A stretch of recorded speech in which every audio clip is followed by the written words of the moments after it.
Comment vivre de sa passion sur le web? Alors, ce qu'il faut savoir, c'est que lorsque on veut vivre de sa passion sur Internet, à un moment donné, donc on va créer un site Internet sous forme de blog que l'on va alimenter avec du contenu pour générer du trafic, et puis créer son autorité dans son domaine, et ensuite mettre en place une relation avec son audience, son public, et qui se transforme en abonné, puis en fan, et puis en acheteur. Et pour ce faire, il va falloir monétiser son activité, il va falloir monétiser son blog.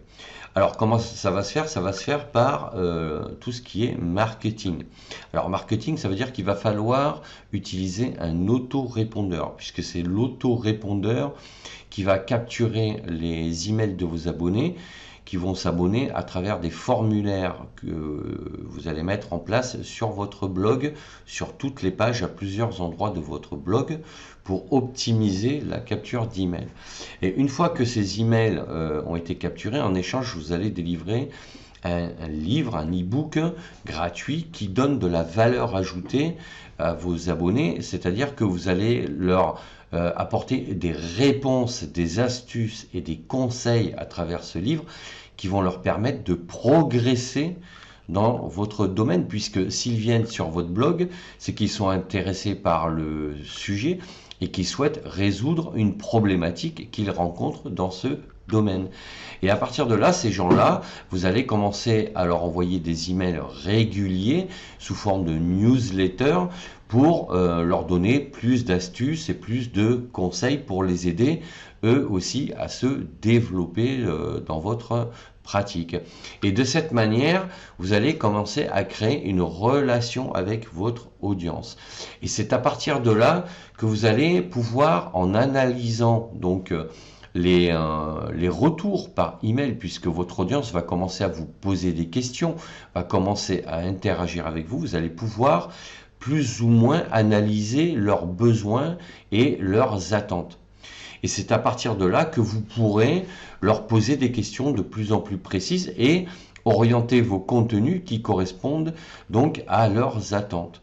Et de cette manière, petit à petit, comme ça, vous allez définir leurs besoins avec leur participation. Et pour finir, vous allez pouvoir, de cette manière, créer une formation ou plusieurs formations qui répondront à leurs problématiques. Puisque certains de vos abonnés auront certainement besoin de seulement une micro-formation d'une heure ou 2 heures ou 3 heures ou d'une demi-journée sur une problématique particulière. Et d'autres auront besoin d'une formation beaucoup plus complète sur une journée, 2 journées ou 3 journées. Donc ça, c'est la relation que vous allez mettre en place avec votre audience qui va vous le dire.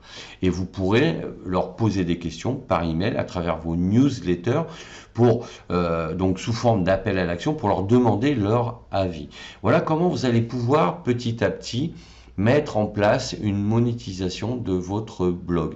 Alors évidemment, après il va falloir concevoir les formations et c'est là où vous devrez apprendre à utiliser les méthodes pédagogiques pour concevoir des formations qui soient dignes de ce nom, tout simplement. Donc voilà ce que je voulais dire sur ce sujet-là. Donc dites-moi en commentaire, vous, si c'était un peu un point d'interrogation concernant la monétisation d'une activité en ligne, si c'était un frein pour vous qui vous bloquait pour vous lancer sur Internet. Et sachez que vous pouvez mettre aussi un pouce bleu vers le haut, vous abonner à ma chaîne et vous pouvez télécharger gratuitement mon livre Devenir formateur en ligne. Le lien est dans la description de la vidéo. Je vous dis à bientôt pour d'autres sujets. Ciao, ciao.